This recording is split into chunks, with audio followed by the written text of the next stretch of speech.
Hello, everyone. Welcome to the Newsbrowse News broadcast. The Canadian press reports that U.S. Central Command announced its forces disabled two Iranian tankers attempting to breach an American blockade in the Gulf of Oman. A U.S. Navy fighter jet reportedly fired into the ship's smokestacks after they tried to enter an Iranian port. Hours later, the UAE's defense ministry stated it responded to an Iranian missile barrage with 3 people wounded and 2 ballistic missiles and 3 drones launched.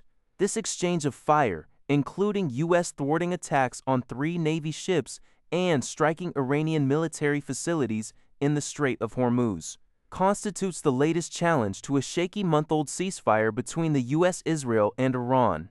U.S. President Donald Trump downplayed the U.S. strikes as a love tap, but reiterated threats of full-scale bombing if Iran doesn't agree to reopen the strait and roll back its nuclear program. Iran's foreign ministry condemned the U.S. actions as a clear violation of the ceasefire. Meanwhile, an oil slick was detected in the Persian Gulf near Iran's Karg Island, raising environmental concerns.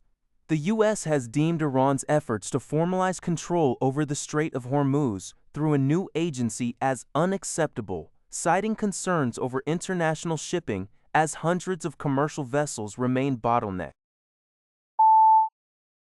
NPR reports that the U.S. military announced its forces had fired upon and disabled 2 Iranian tankers in the Gulf of Oman, which were attempting to breach an American blockade of Iran's ports. These actions represent the latest blows to a month-old shaky ceasefire. Earlier, the United Arab Emirates responded to an Iranian missile barrage, and the U.S. said it had thwarted attacks on 3 Navy ships in the Strait of Hormuz and struck Iranian military facilities. U.S. President Donald Trump described the U.S. strikes as a love tap, but reiterated threats of full-scale bombing if Iran does not agree to reopen the strait and roll back its nuclear program. Iran's foreign ministry condemned the U.S. actions as a clear violation of the ceasefire. Negotiations are ongoing, with U.S. Secretary of State Marco Rubio awaiting a response from Tehran.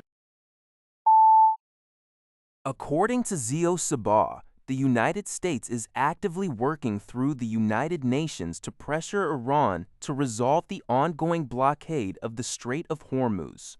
A draft resolution, jointly prepared by the U.S. and Bahrain and obtained by Agence France Presse, calls on Iran to immediately cease all attacks and threats against commercial vessels in the strait. It also demands an end to the collection of transit fees, a clear marking of all mine-laying locations, and permission for humanitarian corridors to transport essential supplies like fertilizer. In response, Iran's ambassador to the UN, Amir Saeed Iravani, vehemently criticized the proposed resolution, labeling it a flawed document driven by political motivations that would not contribute to resolving the current crisis.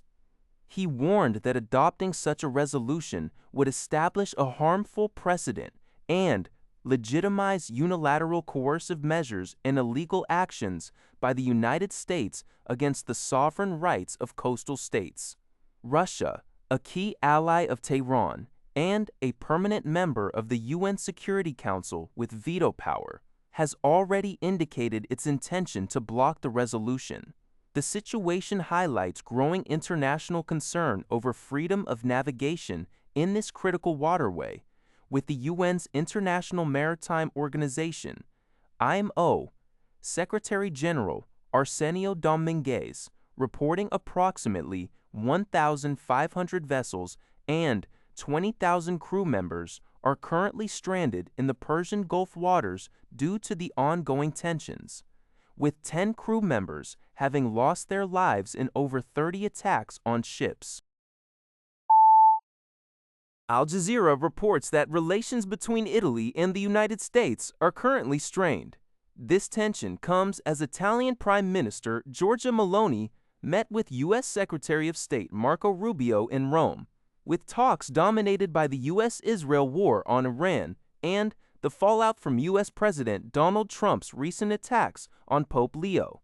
Italy has refused to directly back the U.S.-Israeli conflict and declined the use of its Sigonella airbase for combat operations, placing Meloni under considerable domestic pressure.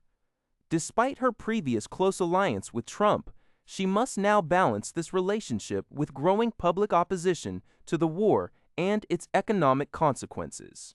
Italian officials also sought clarity on Rubio's Vatican meeting after Trump's comments on Pope Leo were deemed unacceptable by Meloni. Rubio, for his part, described his meeting with the pontiff as very positive. UPI reports that a third British national is suspected of having a hantavirus infection originating from the MV Hondius cruise ship.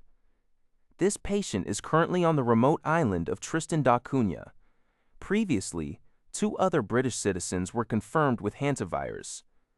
One is receiving treatment in the Netherlands, while another, age 69, is in intensive care in South Africa, though his condition has shown some improvement.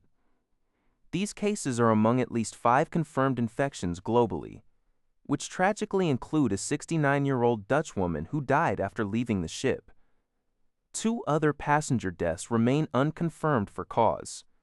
Health authorities, including the UK Health Security Agency, are actively tracing all passengers who disembarked from the Hondius, spanning multiple countries, and those returning to Britain are advised to self-isolate for 45 days.